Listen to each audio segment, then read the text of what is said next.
Welcome back to another episode of Words of the Wise. Today I have Chief Yer. He has 38 years experience in the public safety profession.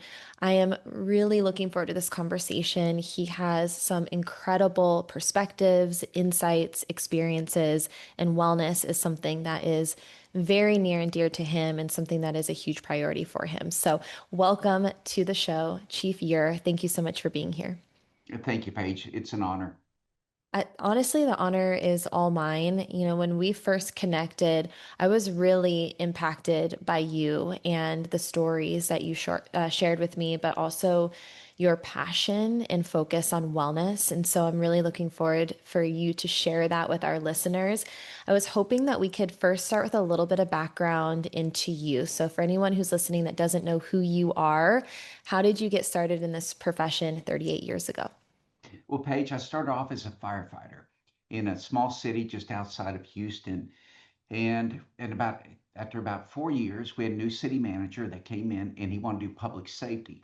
He wanted police officers to be trained also in firefighting and EMT and firefighters to be trained in law enforcement. Hmm. So I took the training and I promoted up to an operations commander over police and fire. And then I was a fire chief for a couple of years. I was director of public safety in a couple of different cities up in the Dallas area. So, and then my next to last position was assistant city manager in a pretty good sized city. It had about, I don't know, 750 employees. But law enforcement has been my passion since day one, especially leadership, wellness, because over the years I've grown. And Yeah. I'm not the same guy 38 years ago. Well, and I think that we all hope that we get to the end of this and that we have evolved and grown and changed, and that we're not the same people that we were when we were younger. I have a kind of a funny story that I wanted to share with you. When I started in this wellness space 8 years ago, I had met a gentleman.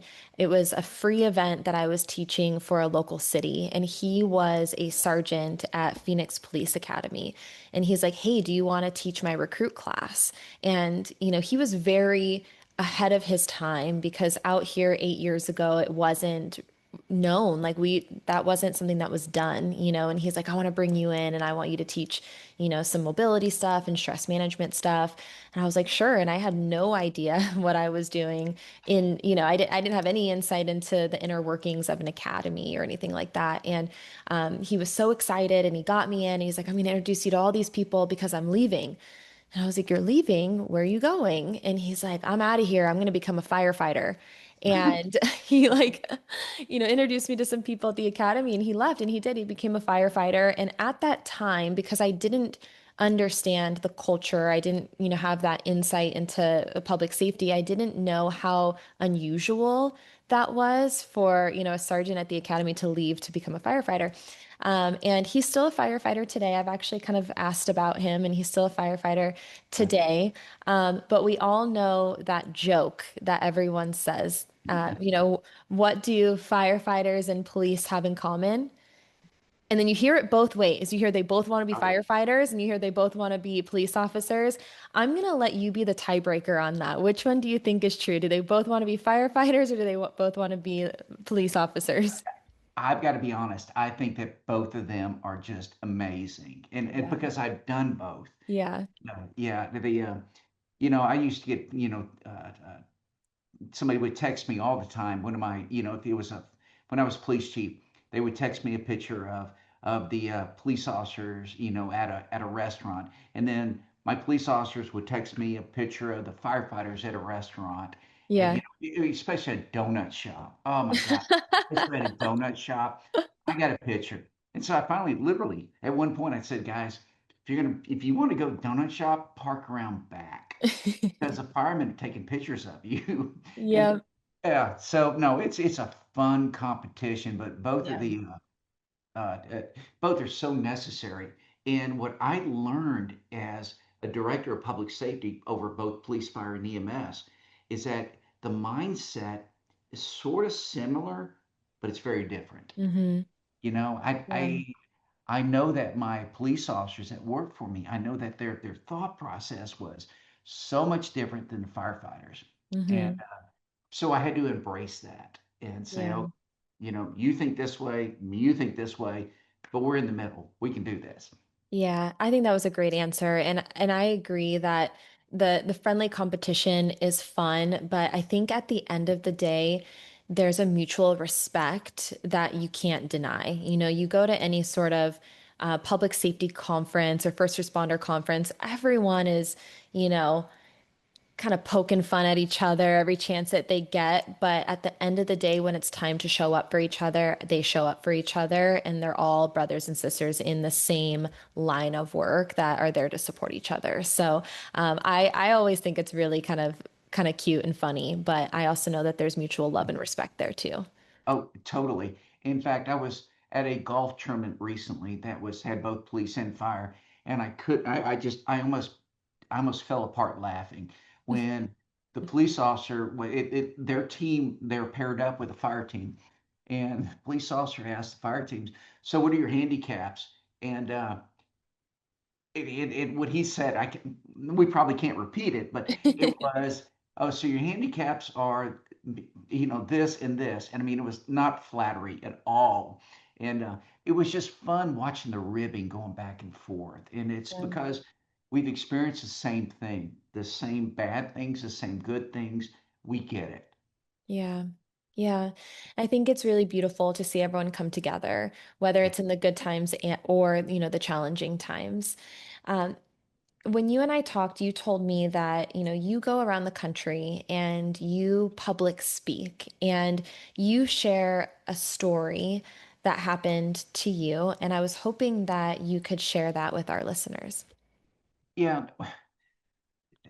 In Paige, I start off every speech, every time I do a presentation with this.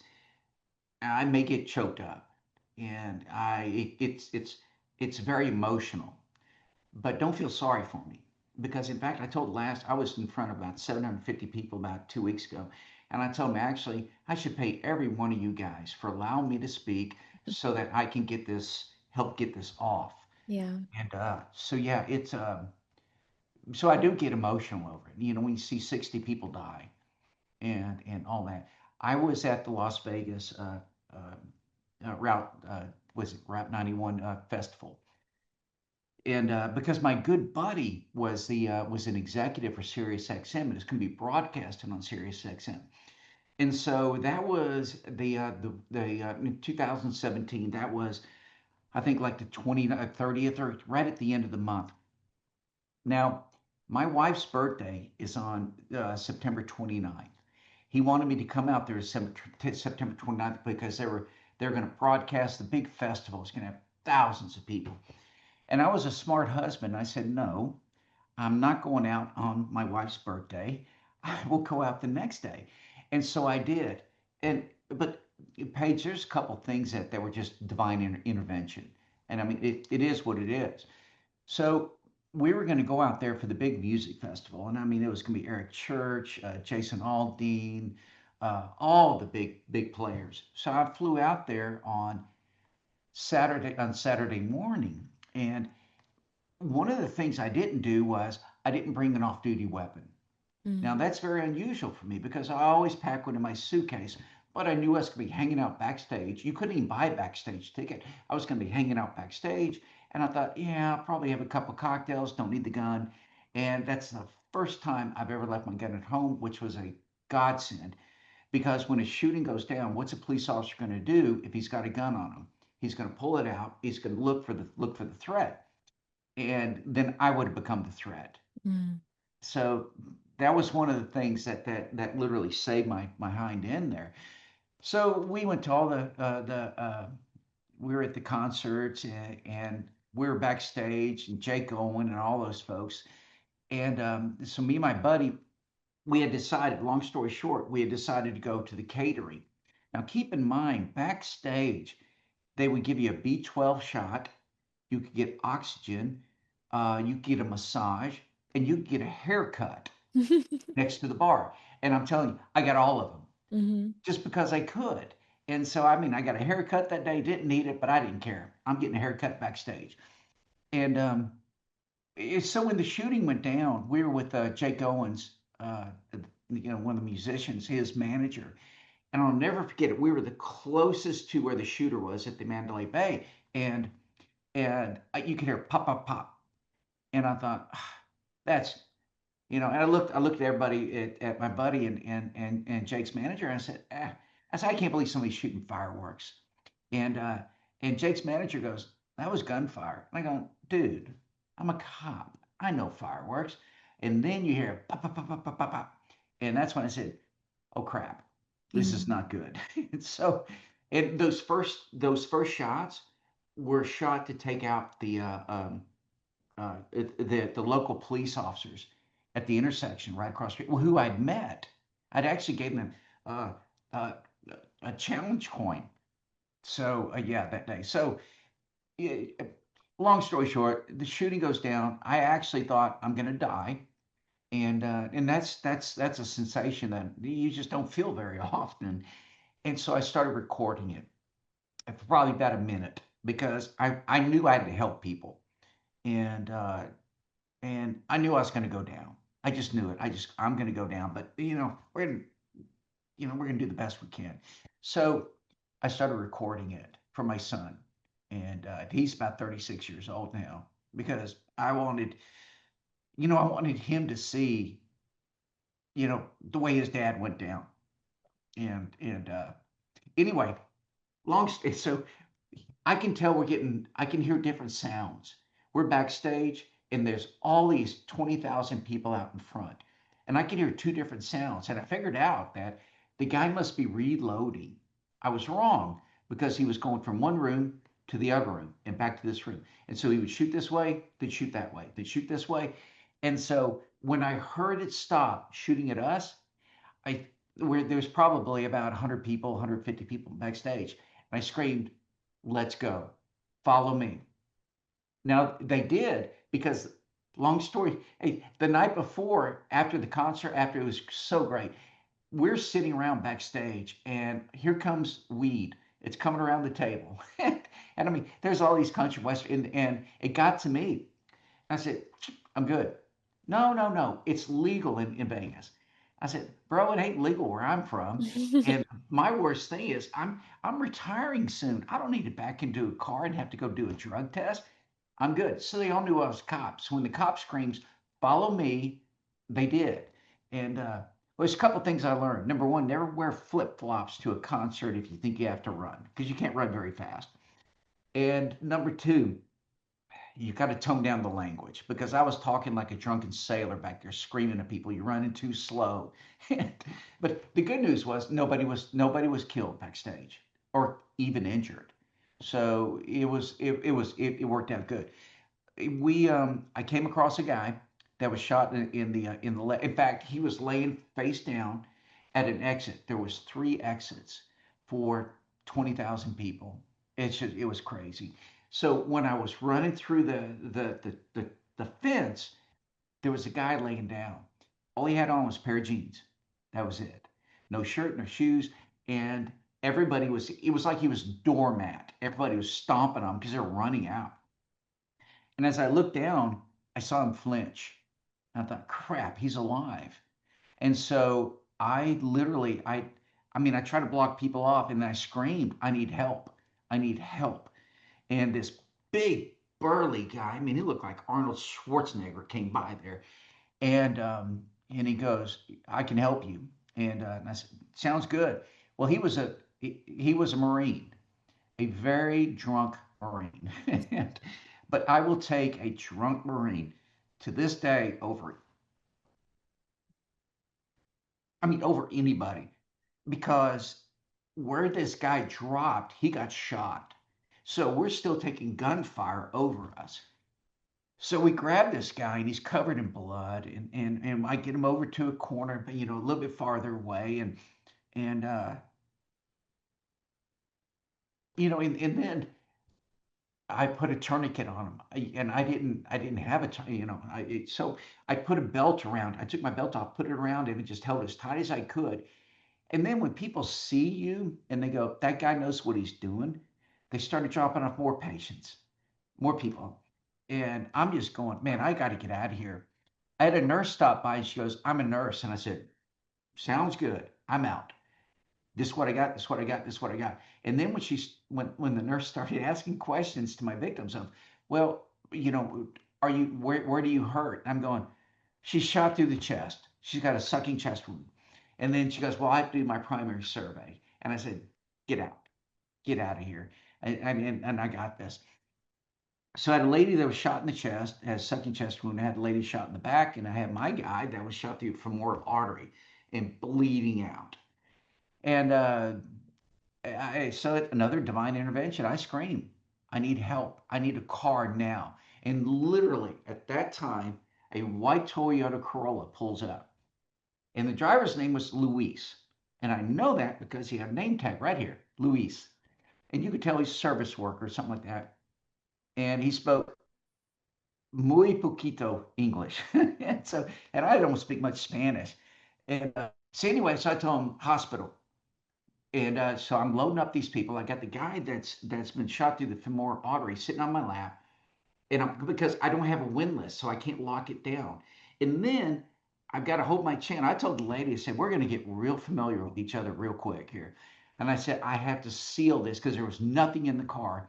And I literally put my hand over her chest to seal it so they wouldn't start frothing. And I've got this guy in the belt, and I got the lady shot in the back, and I got a guy that doesn't speak English. So my night's not going real good at this point. And so anyway, so I tell him, I said, we have to go trauma center. And he doesn't understand that. And so I saw he had a phone up there. And I said, Siri, where's the directions to the nearest trauma center? And it was, I forget what it was. And she came back and said, okay, this is the way it is. And I told the guy, go. And so we hit traffic. And he goes, hey, he goes, traffic. And so I said, get up on the curb, get on the sidewalk. So we literally drove down the sidewalk on Las Vegas Boulevard against traffic. And you haven't lived until you've done that. I mean, the movies don't do it squat. It was unimaginable. And so anyway, I get into the hospital, and they all three survived, and that was really good. But while I'm waiting outside and they got a lockdown going, there was a truck that pulls up, and the guy jumps out and he goes, my girlfriend's been hit. Can you help me? You bet. So I throw open the passenger door, and she's dead. She's dead. The back of her head's missing. And so I'm thinking, you know, I've seen a lot of death over 30 something years, but this was just, it hit hard for me. So I just told him, I said, I got her. I picked her up and carried her inside. I'm not going to tell the guy she's dead. I'm just not going to do that. And so, got him inside, and anyway, that was a really long day. I learned a lot of lessons off of that. I was, somebody said, "Man, you're great," and I said, "No, no, no, no." I said, "Who's great are the cities that sponsored my training, because I didn't know how to do that. People taught me how to do that, put a tourniquet on, how to do first aid, and to take control of a scenario." And yeah, that was a rough night. And every time, Paige, I talk about it, I get emotional. Now it's been 7+ years ago, just a little bit over 7 years, but it still affects me. The interesting thing was that night, I had a guy give me a ride to a room way across town, and he was so nice to me. And so anyway, so when I get to the hotel, what's funny is I'm riding up in the elevator and stops at a room and at a floor, and then the door opens up, and all I can see is like four hookers walking by, and a guy, and I'm going, perfect. This is just perfect.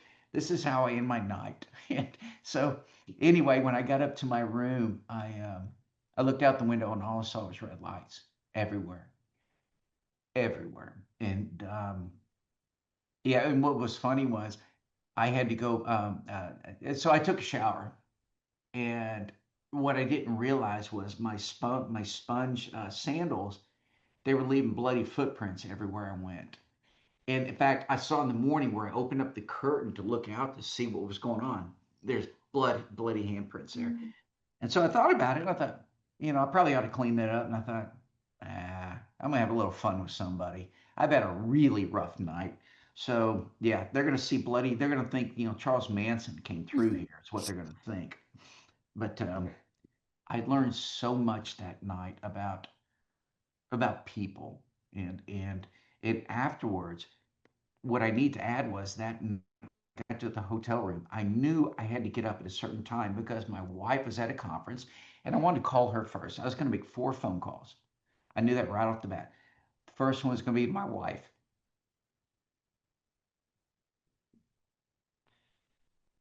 And that was really hard.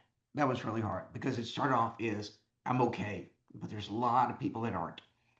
And so I explained to her what was going on. My second phone call, I was deputy chief then. So my second phone call was to my chief, who is a very dear friend. And I said, I'm good. But this is what happened. My third phone call was to my PIO because the PIO reported directly to me, deputy chief. And so I said, one message, here it is, write it down. I said, you're going to be contacted by a lot of people because CNN just picked me up on this thing. And then my last phone call was, uh, I had a department psychologist, and he did our psych exams and things like that for new recruits. So I called him up at 8 o'clock in the morning and I told him, I said, Dr. Bradstreet, he said, hey, it's me. And, uh, and I said, got a problem. I'm out in Vegas. And he goes, oh my God, are you okay? Were you close to the shooting? I said, well, I was in the shooting. I got hit. And, uh, and I said, but here's my deal. I said, Doc, I said, what do I do? I said, right now, you got to tell me what I need to do and not do. And I said, because I'm not smart enough to know this. So tell me what to stay away from and what to do. And he gave me some very, very personal direction. And that's what saved me because my friends that were with Sirius XM, there's some of them, they're still struggling. And I know I am, but not the way that they are. He did. And that's when, Paige, that's when I recognized that over these years, all I had done was sent people, if they were in a police shooting or something, or they were firefighters and we had multiple fatalities, infants, I'd send them to EAP. And that wasn't good. I'd learned then that I had been a disservice because wellness depends on how well you understand everything. You can't come in and go, yeah, because I got my degree, I can help you, I can counsel you. No, no, you've got to understand the business. And that's the day that I learned. Mm. So that was a big day to me. And that's what I go around talking about. I talk about the incident, I talk about the shooting, I talk about getting hit, and then I talk about to these leaders in public safety, if you need, when do you have something like this, or even a police officer shooting, don't send them to EAP. Send them like preposition your psychologist and get them ready so that when it happens, you can call the person up at 3 o'clock in the morning and say, I got a problem. And because I didn't do that. I didn't do that. All I knew was called EAP. And I could have done my men and women much, much better if I had known this about 30 years ago. Yeah. Wow.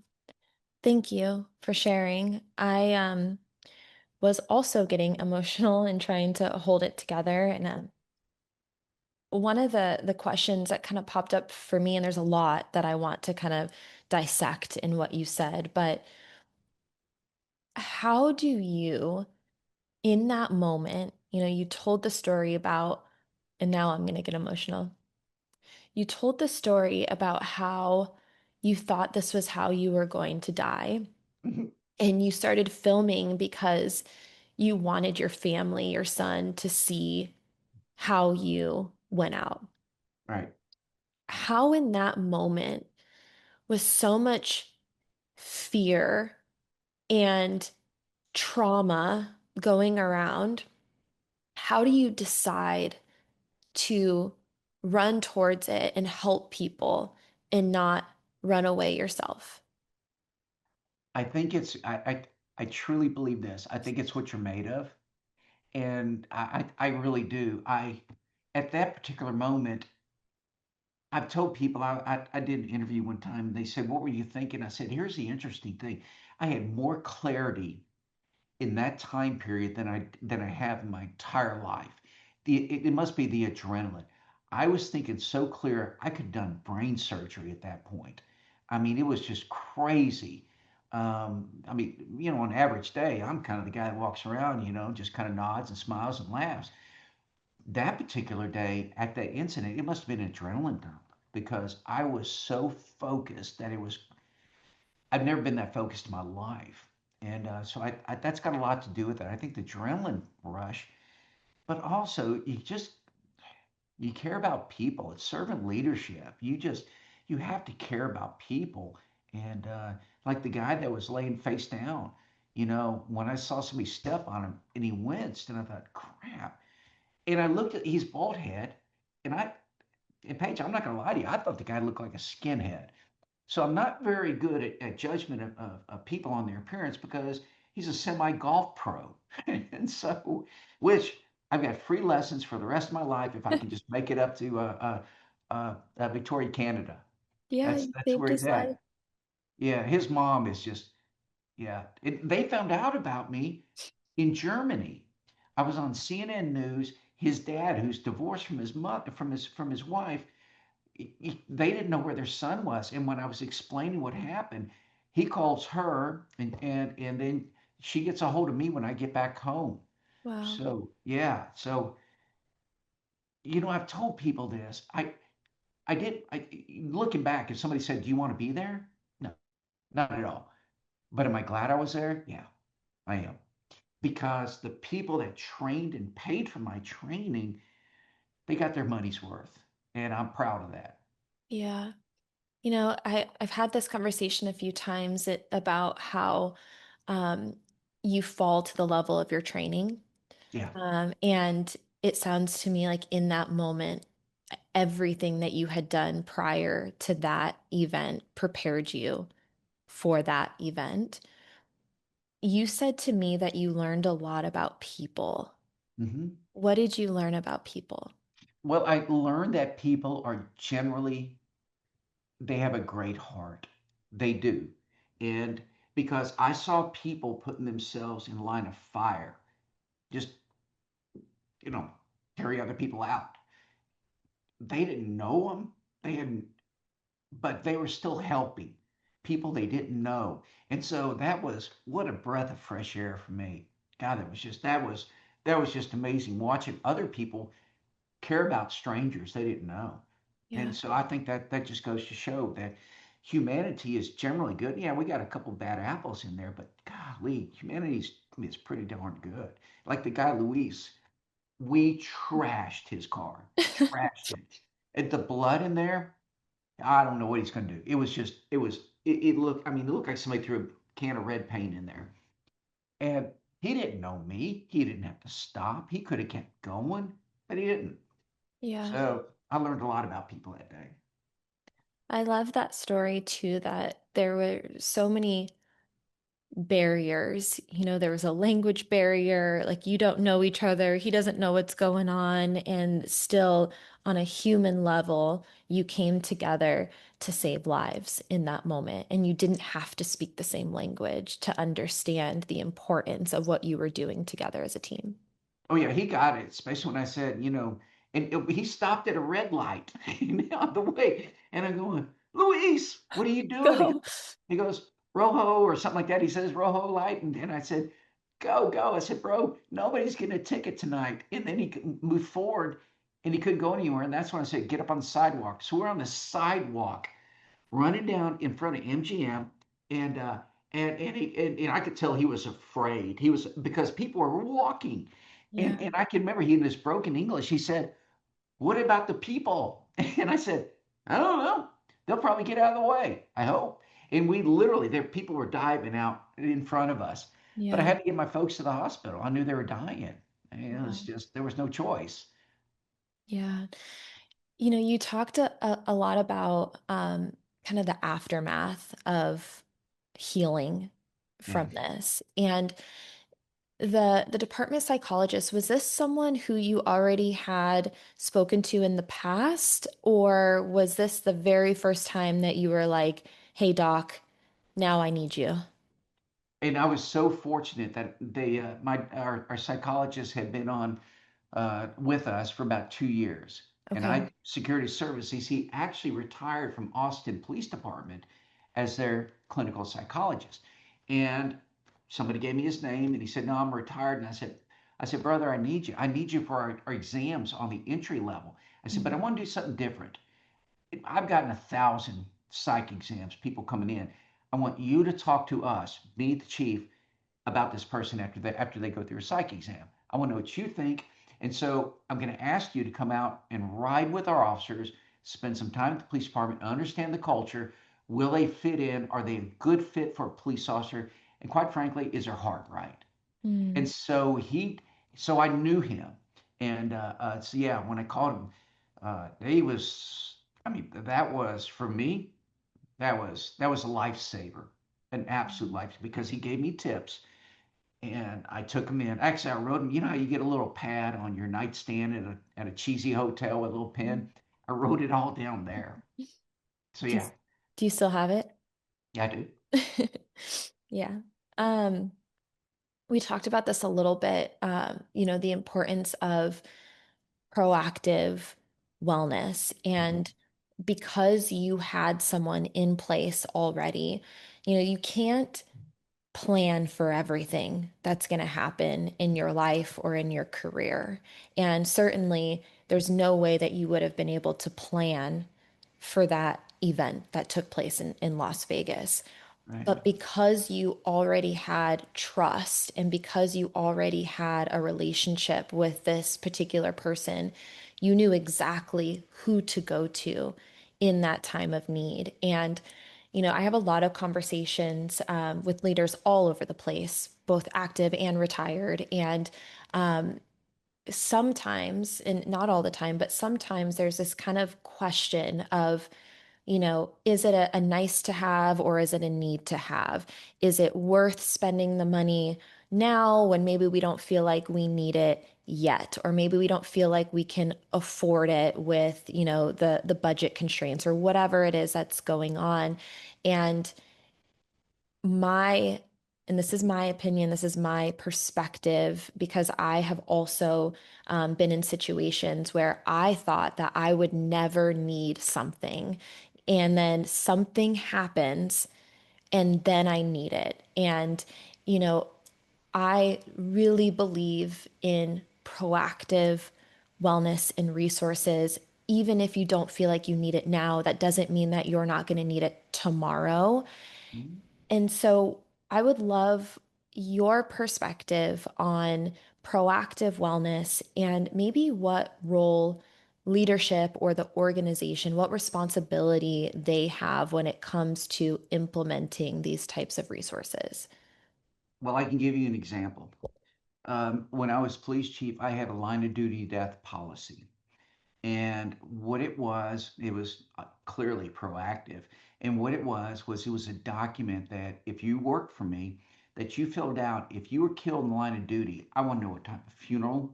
I want to know what music. I want to know, do you want a departmental or a private funeral? I want to know, who do I deliver death notices to? And I told them, we had envelopes, and I said, you seal it up. It goes in the chief's my drawer, and I got all these things in there. And so in case something happens, I can take care of you. Mm, And so I was trying to be proactive in that. So, and it was the same thing with my clinical psychologist. It was something that I just don't want a psychological exam on my guys, especially in law enforcement today. There's so many unknowns, and boy, one wrong move and you're on ABC, CNN. And so I wanted to make sure my people they fit the job. They fit the job. And anyway, so I asked the my clinical psychologist afterwards to come and talk to us and tell us as leaders, does this person fit? Because you know what it takes. So that was I was trying to be very progressive Mhm. and that get in front of it. And the police officers that we hired were amazing after that point. Excuse me. Yep, they were amazing. And because I don't care how well you can shoot, I don't care how many miles you can run. I just want to know, is your head right, your heart right, and can you do the job? And that was it. Yeah. You had, after this event, fast forward 2 months. Hmm.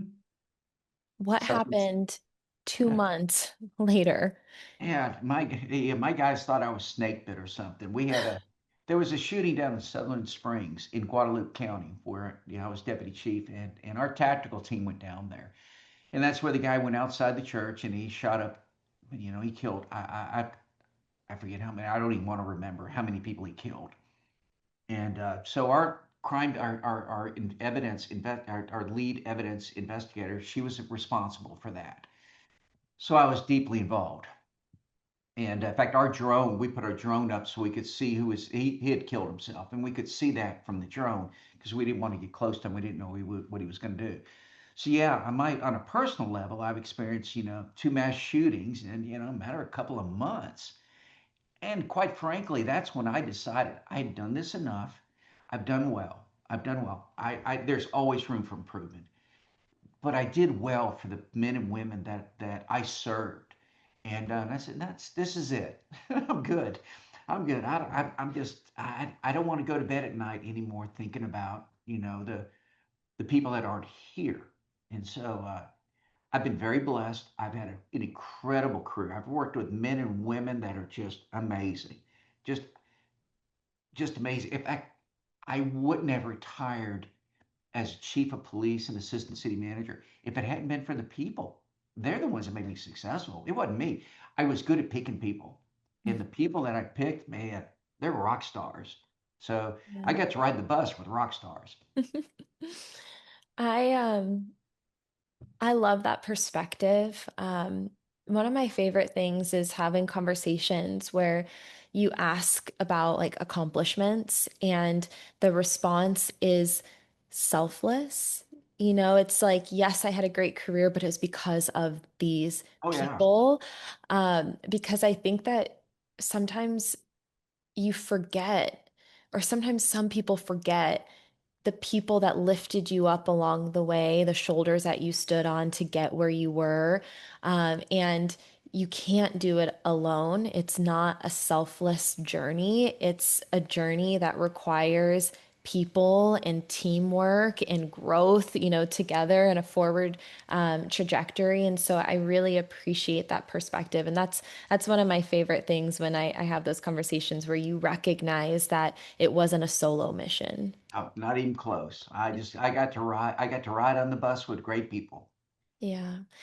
You're retired now. I know that, you're doing your thing, you're going around the country and you're sharing these things with leadership. And one of the things that you said earlier, was that you wish that you maybe would have known some of these things earlier so that you could have had these things in place that were above and beyond EAP, that you would have had people who were maybe more culturally competent. And you said that there's, two ways to get intervention, and it's the right way and it's the wrong way. And so my question is, for other leaders who are out there, what advice would you give to them when it comes to, supporting their people and the resources that they implement, and what is the right way and the wrong way? It's really pretty easy. And that is what I've learned out of my mistakes is plan on something that you don't expect, but is very real. Mm, So if you do that, you will have these people in place, whether it's, the person that does marriage counseling doesn't need to be counseling somebody that just got shot or shot somebody. It's so far apart.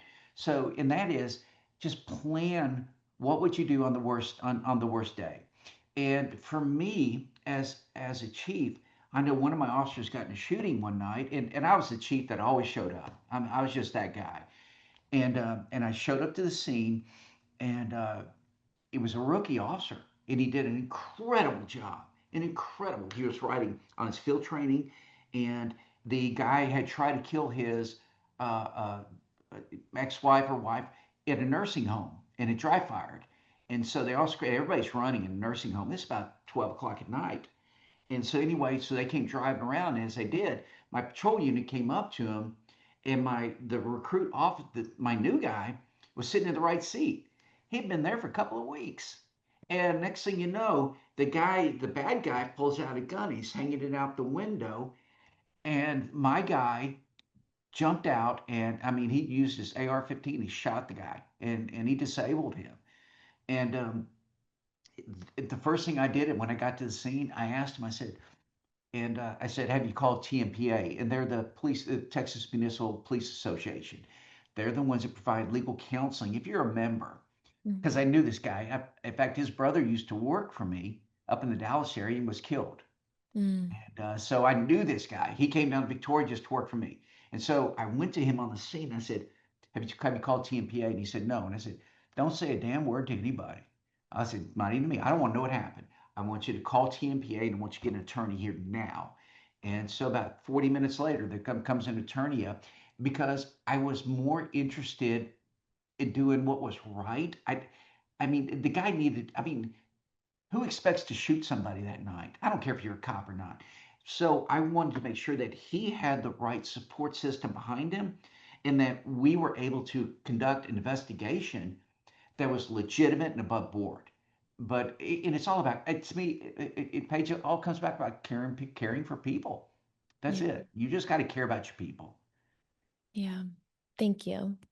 We have a lot of leadership who listen to this podcast. And so I really appreciate you sharing your advice and your experience with that. My last question for you, and then I'll let you take the floor if I missed anything, but this is for the younger officer, for someone who's younger in their career. What words of wisdom would you share with them? Maybe something that you wish you would have known earlier, or something, that's helped you along the way. And, I was thinking about this today, and I kind of mentioned this earlier, but it's the younger men and women who are entering into this career that will be future leaders, and they will be the ones that are paving the new path forward. So what words of wisdom would you share with them? And I agree. It's almost like running a relay where you hand the baton off to the next person. I'm a big believer in that. I can give you an example. Our company now, we do police assessment centers and testing and all that stuff all over from Honolulu Fire Department to Ocean City, Maryland. We were doing an assessment center in the Houston area for the promotion of us to from patrolman to or from deputy to sergeant. And it's a large agency, large. So I'm facilitating, and we got our big team down there. One of my folks come up to me and they go, "We got a problem in the interview." One of the questions was, "What is one of the most traumatic or what was one of those stressful situations you had as a deputy, and how did you deal with it?" We want to make sure they got coping mechanisms. We had a female deputy just break down crying uncontrollably, just broke down uncontrollably, and that's when they came running and got me. And so I went in there, I pulled her out, and because promotion's the least of her problems right now. And I Mhm. pulled her out, and come to find out, she had been in a traumatic scenario, and it included a couple of babies, and it was 2 years ago. 2 years ago. And when they ask her a question, she breaks down, she can't move forward. And I immediately went to the civil service director and HR who was on site, and I said, "You guys got a problem." They never fixed her. They never helped her get fixed. And they said, you guys got to fix her, and or else she's going to hurt somebody or hurt herself. And that leads into my advice for leaders.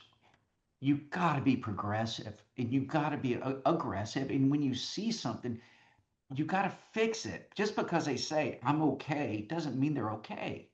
And I was very disappointed in the leadership that for 2 years she had this thing hanging on her back. Mm. God, that's horrible. I mean, how do you have a happy day in 2 years when that's right when that monkey's on your back? So my advice is just Pay attention. And that's what a lot of leaders don't do because they're in their office. They got a lot of responsibility, and I get that. They got a lot of stressors. You got to pay attention to people. You got to know their names. You got to know their family. My deputy chief in Seguin taught me a lesson, and I'll never forget it. And we had a couple hundred, officers. When anybody was in the hospital, we went and visited. I never did that. He did, and he taught me how to do it. So I don't care if your wife was in the hospital having a baby, if you were having your appendix taken out, whatever. We always went to the hospital because we cared and we showed that we cared. And I didn't come up with that on my own. That was, and he's now a sheriff in down in South Texas and doing an amazing job. But I learned that from him. People don't care how much you care until people don't care how much you know until they know how much you care. Yeah. And I think leaders, we have to get back to that instead of stats. Stats are great. They drive the bus. But the people that are in the bus, you got to hold some hands if you want good people. Yeah. Yeah. I appreciate that you talked about stats and numbers because I do see that a lot. I see that everything is wrapped up in ROI and funding and numbers and all the things. And yes, of course, we have to look at the full picture of things, but at the end of the day, it's people that we're talking about. It's not a number or a percentage, it's a person and it's their life and it's the longevity of their career and it's the impact that it has on them and their families. And I think that we have to remind ourselves that sometimes that it's people that we're talking about. 100%. I just, one of my ex-employees, he's in the petroleum business, and he was doing a TED talk over in Ireland with the company. And that was one of the things he was talking about was because he sent it to me because it was about me and it was about how I supported him. He came to me and well, actually, I went to him and we were getting just slammed with burglaries. And so I was working with my crime prevention, my community development folks. And so I called him in. I said, here's the deal. I said, I'm going to make it really simple because I trust you. I know you're smart. I know your people are smart. And I unfolded a 6-foot map and it had red dots and blue dots. My GIS department did. Red dots were business burglaries and blue dots were residential. And it was just dot, dot, dot, dot, dot, these dots all over the place. And I said, your job, erase the dots. And he goes, well, what do you want me to do, Chief? And I said, not my job, brother. Not my job. I trust you. That's why you're in this position. Well, we reduced, not we, he and his team reduced it by Um, 27%. That's amazing. If you can drop 27, I mean, that's over a quarter. And it was all because we gave them the tools. And he talks about that in his TED talk. He goes, yeah, the chief came to me. He did this, this, this. And then he said, I'm getting out of the way. You just run it. And and he even goes, I told him, Chief, what he wants to do is, no, no, no. I'm stepping the hell out. I'm going to get out of your way. You tell me what you need me to give you mm, because I'm not doing it. You guys are. So yeah. I think it's about believing in people and trusting them and having the right people in the right seats on the bus. That's what it's all about. Yeah. If there's someone, because we know that there are a lot of agencies out there that don't have a lot of support, that don't have a Yeah. lot of resources. If someone is listening right now who is in that position where they feel like maybe leadership isn't providing the resources that they need, or maybe isn't prioritizing these things, what advice would you give to the individual on how they can take care of themselves? What are some of those things that maybe they can take it upon themselves to make sure that they're good? Because I do believe that it's a partnership and I agree with you. I think that having leadership that is on board and doing these things proactively is so important. But if there's someone who's in a situation where that's not happening, how can they take it upon themselves to make sure that they're good? Well, in my presentation, I bring in a commencement speech of Admiral McCraven from University of Texas. And I encourage any current, future leader to watch that because he gives a bunch of lessons. One of them is make your bed every day. And this is why it gives you a sense of accomplishment. No matter how bad your day goes, when you come home, your bed's made, you go, all right, I got something right. And Mm. and his seventh lesson is sharks. And that's what I built into my presentation. He's such a brilliant man in that he talks about this Navy SEAL training. When you're out there, that you got to do this night swim. And there's sharks out in the water. And he said, nah, nobody's been bitten by sharks yet, but it's coming sooner or later. And he talks about this and he says, and if a shark sees you while you're swimming, it's going to come towards you. You don't run, you don't flinch, and this is his words. You punch it in the snout. That's his words. And so I leave my when I do a presentation, I leave with that because and I tell them sharks are all in your world. They're there everywhere. Don't run, don't hide, punch it in the snout and move on. And Mhm. that's what I would encourage leaders to do when you're facing a challenge because we all face challenges. That's life. It is, especially for leaders because some like you, some don't like you. But when you come at somebody and you know that you're in the right and they're coming at you, you punch it in the snout and then you move on for the next project because there's going to be more sharks out there. And Yeah. so you just don't you face it. You just face everything because it may not be fun in all games that day, but you're going to get through it if you punch it in the snout. I love that. I really do love that. I agree with you and I always say the only way out is through.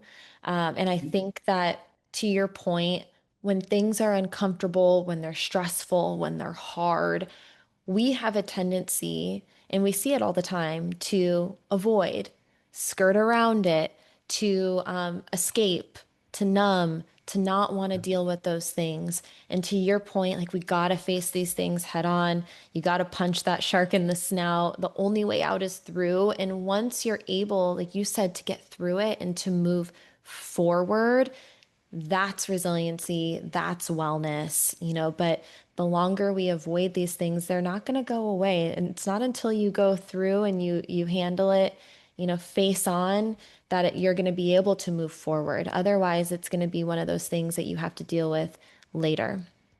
Paige, it's almost like when a subordinate comes up to you and says, Chief, I've got this great idea. I'm going to do this. I want to do that, this and this.